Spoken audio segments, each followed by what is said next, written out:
In today's video, I'm going to teach you how to move a page to another workspace in Notion. We'll walk through exactly what to click, and I'll clarify an important limitation so you know what to expect before you start.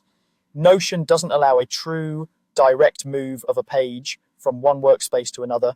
Instead, the page is duplicated into the destination workspace. That means you'll end up with a copy in the new workspace while the original remains where it is.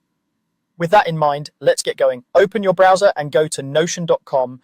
Click login, then proceed to your workspace. Once you're in, look for the page you want to move. You can find it from the sidebar or by using search if that's faster. Open the page so you're looking at it directly. This helps make sure you're duplicating the exact content you need and not a different subpage or template, because moving between workspaces isn't allowed. What we can do is duplicate the page into the other workspace. On the page you're working with, click the three-dot icon in the top right corner to open the page menu. From that menu, choose Move To. A panel will appear that shows possible destinations. At the bottom of that panel, click the Workspace menu to open the list of workspaces you have access to. Select the workspace you want to move the page to. After choosing the workspace, pick the destination within that new workspace, such as a specific top-level page or a particular section where you want the copy to live. This keeps things organized so the new copy lands exactly where you expect. When you confirm the destination, a prompt will appear warning you that some content and settings may be broken.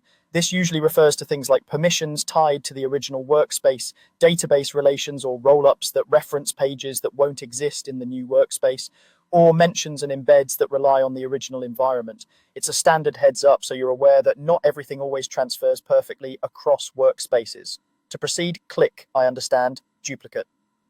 Notion will create a duplicate of your page in the workspace and location you selected. The original page stays in your current workspace, and the new copy is now available in the destination workspace. That's all there is to it. Thanks for watching, and don't forget to like and subscribe for more simple step-by-step guides just like this one.